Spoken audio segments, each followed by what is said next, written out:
Subscribe to our YouTube channel and press the bell icon to get the latest updates.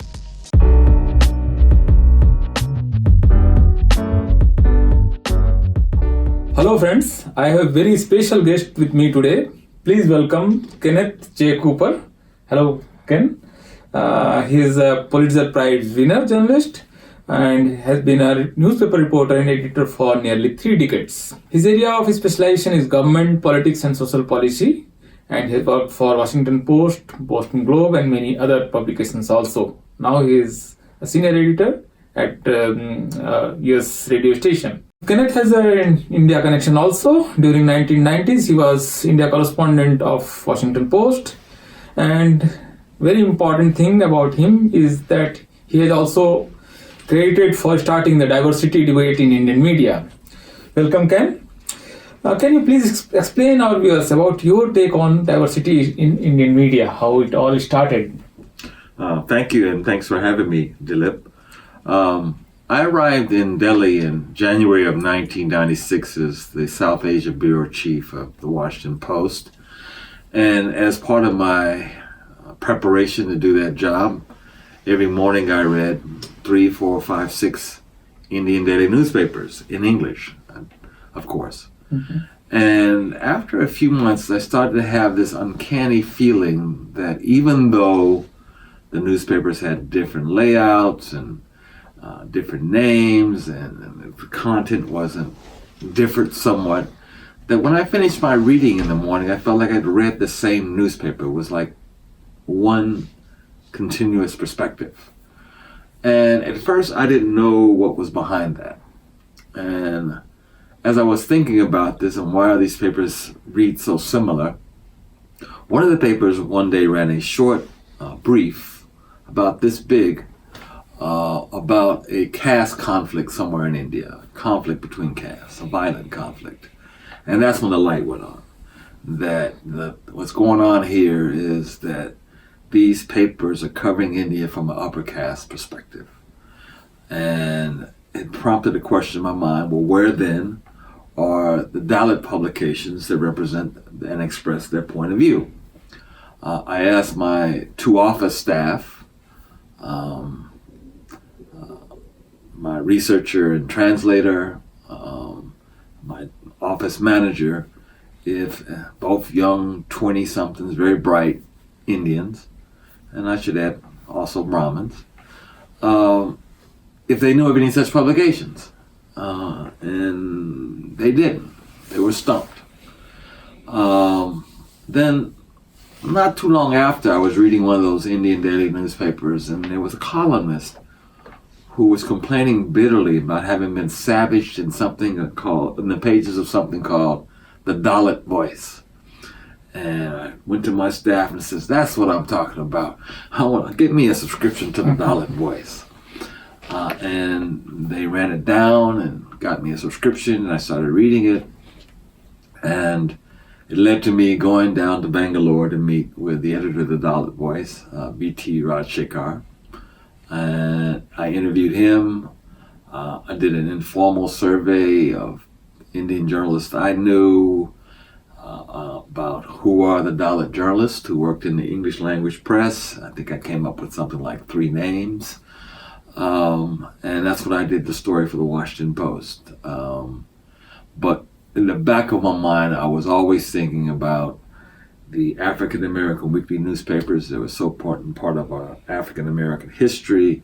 And I was also thinking about the very deliberate push and halting effort to diversify American media with African Americans and other journalists of color.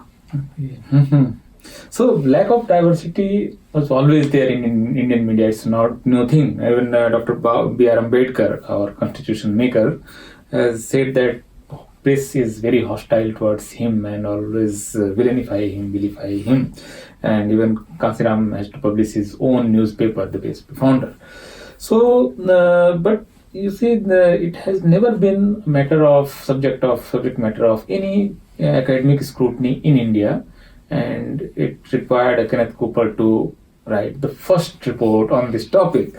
So can you decode this puzzle? Why Indian academia or Indian mass media experts never raised this issue, or not a single PhD has been done, not a single book has been done, whereas we find a number of books in US on the correlation between race and media and all that. Well, it's probably a function of the same problem in academia, where they're dominated, university faculties, college and university faculties are dominated by upper caste individuals. I mean, in this country, as you all know, this only really became a subject of public debate and advocacy after the riots in 1968 and the publication of the Kerner Commission report. And it took that level of mass uprising and some careful study after the fact to figure out that part of the problem with this country was that African Americans in particular, given that's who had engaged in the uprising, were underrepresented in mass media, and we are often misrepresented in mass media. So that's what gave rise to it. And I suspect in India, it would be a shame if it took the same sort of urban rebellion where property are destroyed and people lost lives and got hurt for Indian academics and media outlets to understand the import and the reasons to have diverse staffs. One would hope that a country with an educated elite like India that is worldly and cosmopolitan could look to the United States and extract some lessons without having to go through the same kind of turmoil. So the diversity debate in US, I suppose, it started around 1968 after the Detroit riots, and ASNE decided to set a goal to diversify US media. So how far is we are from that goal in US, especially? We are in a position to say that US media has diversity as envisaged by ASNE at that time, or we need to move forward to have that goal in near future? What is the status of US media in terms of diversity?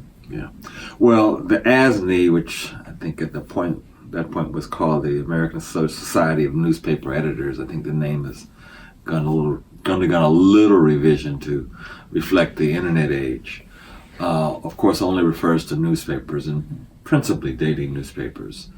And they had set a goal, early 70s, I believe. 78, late 70s, to have staffs and newspapers that were diverse on parity with the population of people of color in this country. They did not make that in 2000, and they still haven't made it. In fact, there's been some retrogression with the retrenchment in the staffs of newspapers with the rise of the internet and the decline of print journalism.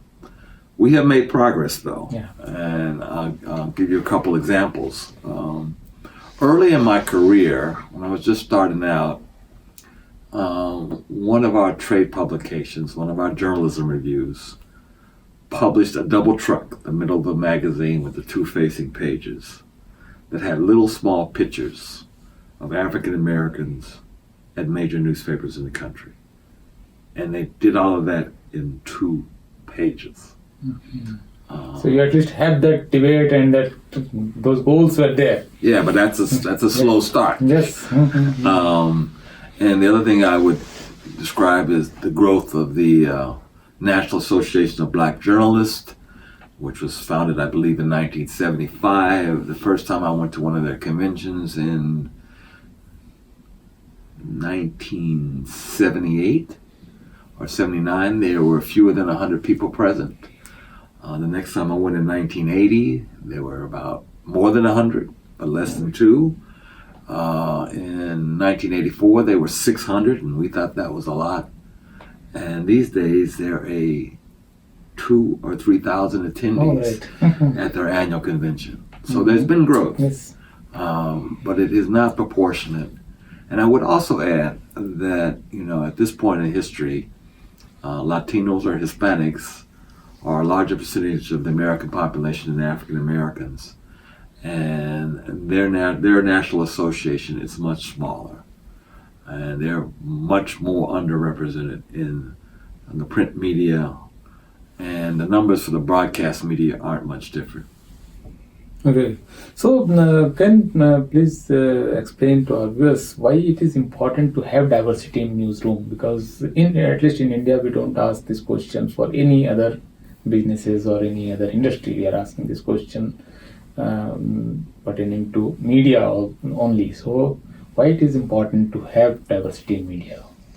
Well, I think it's a shame that it's only being asked about the media in India. It ought to be asked about. It ought to be asked about everybody, and Yes. perhaps for some different reasons. But if you're not a diverse institution, business or private or government, then you're not capitalizing on your country's talent. So it's a matter of opportunity, first of all, and a matter of healthiness of the institution. When we talk specifically about media, besides the idea of equal opportunity, there's the idea of diversity of perspectives. And where you sit in society also shapes how you see that society and how you are seen in that society. So if you're a Indian newspaper and you have an upper caste staff, you actually don't know what stories you're missing. If you had people from different caste backgrounds, from Dalits, tribals, OBCs, who have different experiences and will see and conceive of different stories that their upper caste editors would never imagine. Yes. It's a matter of conception and expression, and India's a pluralistic country, and why wouldn't its media be pluralistic? Yeah, exactly. That has happened in India when there was a Bharat Bandh that we call everything has to be stopped because of some agitation happening. And one day prior to that, Indian media didn't have any clue that this is going to happen next day. A huge protest erupted and more than 12 people died, and they didn't have any clue because they don't have any access to the society where that discontent was doing. Are we really turning into some sort of reductionism when we are seeing that upper caste people, journalists, they can't speak for Dalits and tribals and OBCs? And this question has been asked by one of the editors, Mrinal Pandey, that it doesn't matter who is doing the reporting or editing, if he or she is doing his or her job. So why you are asking for the diversity in media? So how do you respond to that logic that why you need Dalit and tribal journalists? We will speak for you also. Well, if I'd go back to the very first African-American newspaper founded, I believe, in the 1820s, the Freedom's Journal, part of their opening statement was something to the effect, and this is a paraphrase, but perhaps not a direct quote, "We wish to speak for ourselves." Why would anyone, any group, want someone else to speak for them? That's the first thing. And secondly, I am not saying that upper caste journalists cannot cover caste issues with some sensitivity and perception. But then again, they could be limited by not having had a shared experience and also not knowing who to talk to. Because if they're doing their jobs and they're writing about caste matters, they are talking to people who are directly affected and letting them speak for themselves. And if they don't know who those people are, how can they do their jobs? And if they're not part of that community, if they don't have deep connections to that community, they can't do their jobs as well. So I'm not saying that upper caste Hindus could not write in a sensitive way, perceptive way about caste matters. But I am saying that if you don't have Dalit journalists who are also involved in the media and doing that work, there are some things that even the best upper caste journalists, the best trained, the most enlightened, the most open-minded, are going to miss. And stories they won't have access to. And stories they won't do as good a job on. Mm-hmm. So now I'm complicating this debate because not having SC/ST OBCs in Indian media has been proved empirically by different studies, and now we have at least 5 studies on the sociological structure of the newsroom. So I want to know from you that the upper caste dominated media creating upper caste content and working against the interest of SC/STs and OBCs, but the subscribers or the readers or viewers, they are largely from SC/STs and OBCs because they are almost 85% of the Indian population. So how is that happening that these people, knowing fully well that this media will write against interest of our, but still buying those newspapers, paying subscription money to the TV channels? How to decode this puzzle? Why this? How the upper caste media is creating consent, and it's hegemony by consent because they pay money to buy a content which is working against them. Well, I think it's an issue of the absence of an alternative in markets. And in this country... Yeah, exactly. Why we don't have Chicago Defender in India? Right. I mean, in this country, there have been circumstances where African American subscribers to a dominant white-owned daily newspaper have staged protests at the newspaper about the nature of the content to some effect, including one of my former employers, the Washington Post. There was a protest by African Americans outside the newspaper's building about the content of a new magazine, Sunday magazine, that they protested, that the paper had published.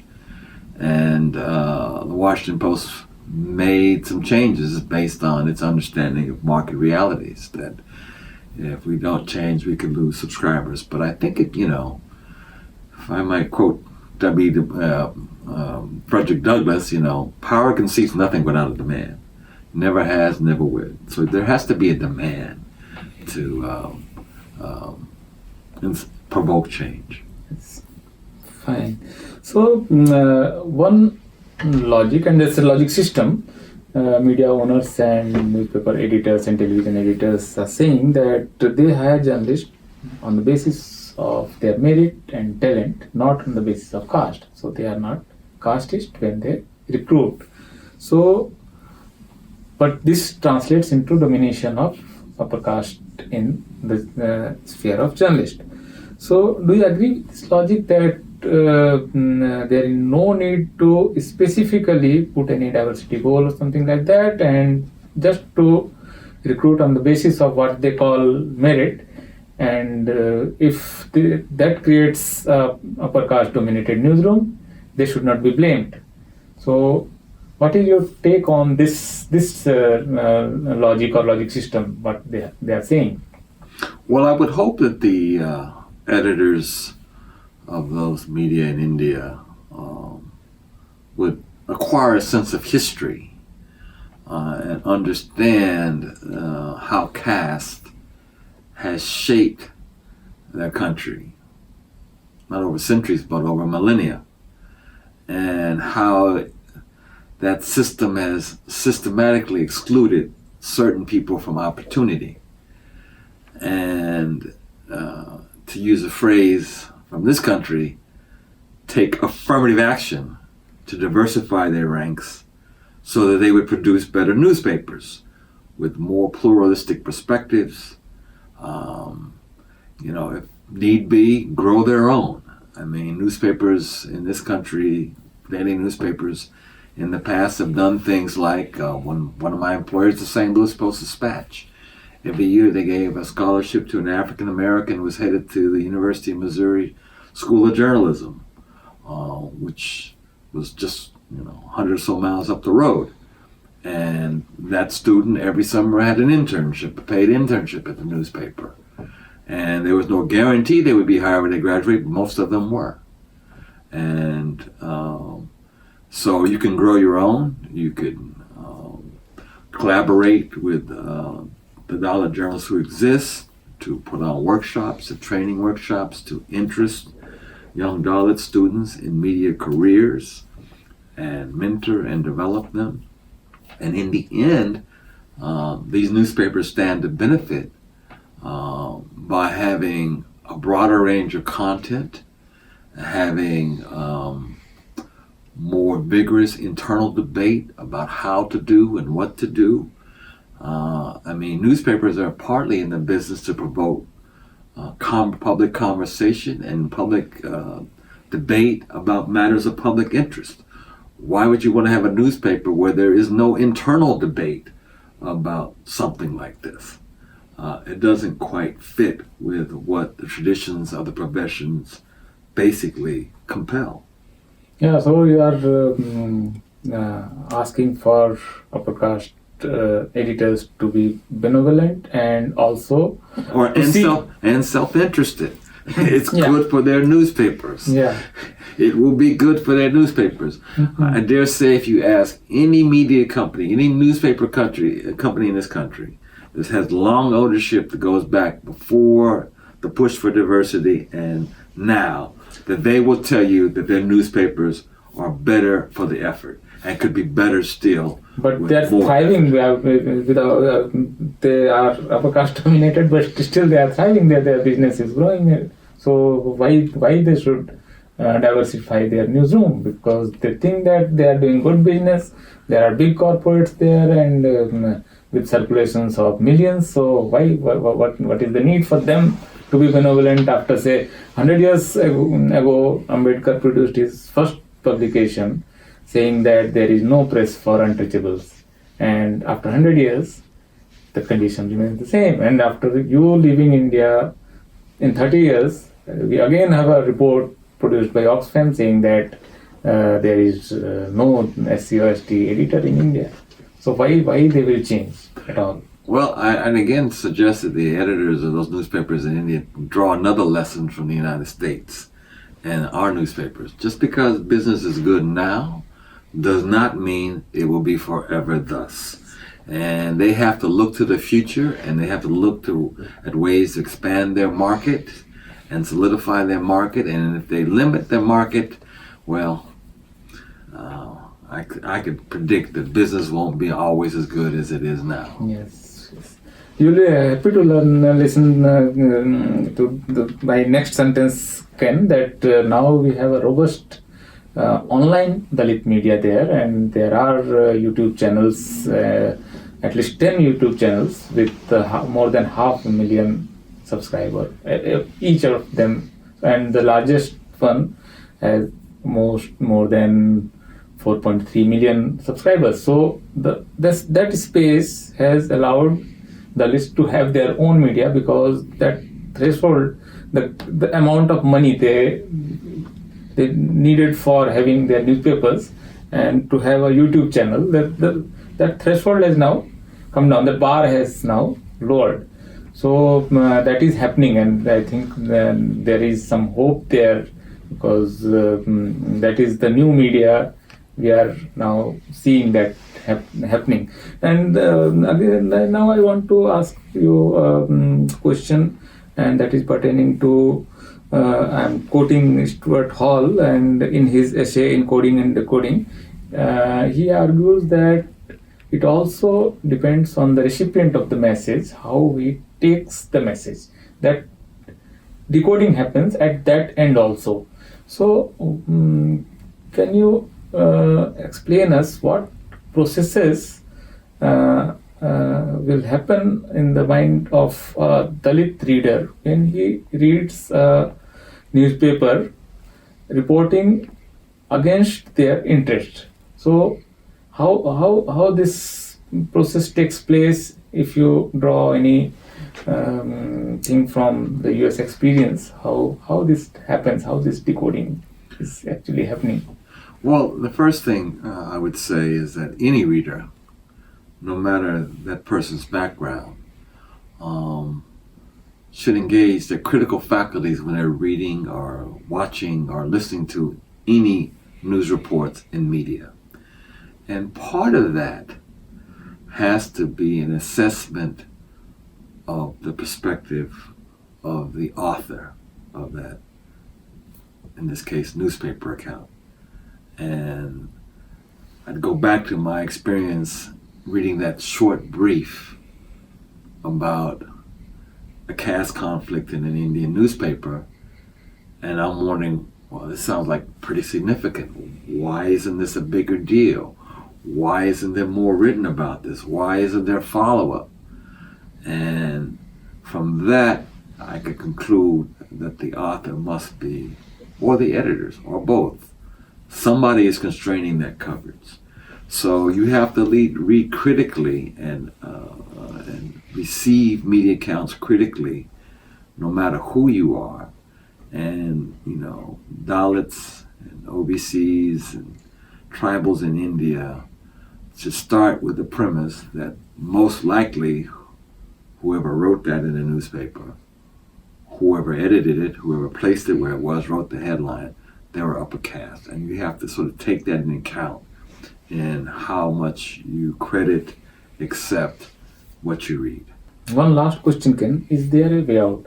In last 100 years, we haven't moved even inch forward, at least in terms of diversity in newsroom.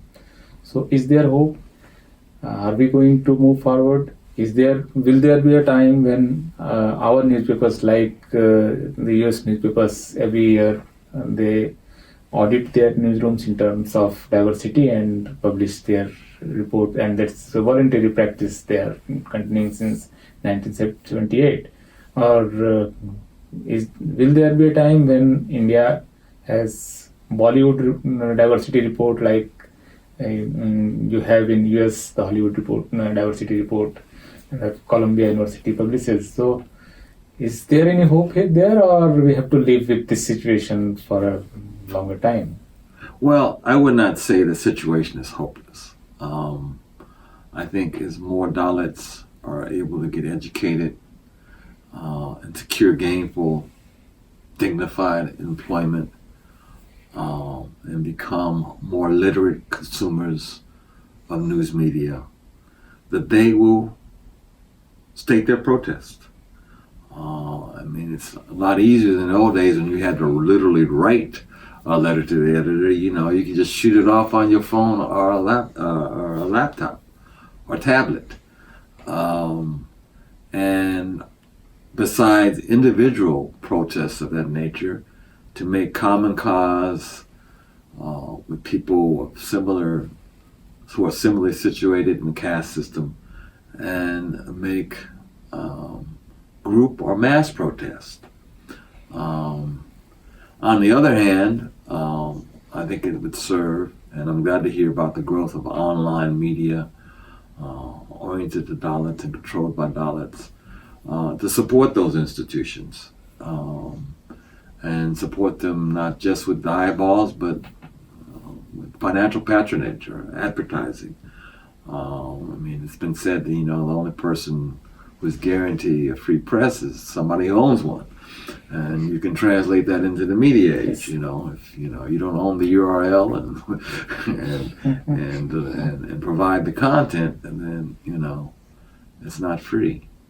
And I think those things may seem like they're separate. Diversity in what we call mainstream media mainstream media, and in Dalit controlled media, but there is a relationship. I started my career at an African American newspaper in St. Louis, Missouri, which was under-resourced, but it was trying to be a quality operation, and I learned a lot and laid the foundation to my career there. And no, I didn't make a lot of money, but I made enough, just enough. So I think there's a relationship. I think both prongs are necessary to develop Dalit-controlled media and support those, and to protest and push and advocate for greater diversity along lines of caste in mainstream media, Indian media. Both need to be done, and the needle can be pushed. Yeah, let's hope that happens, Ken. Thank you for being with us. Thank you so much. Thanks a lot. Thank you, Dilip. you. Happy to be here.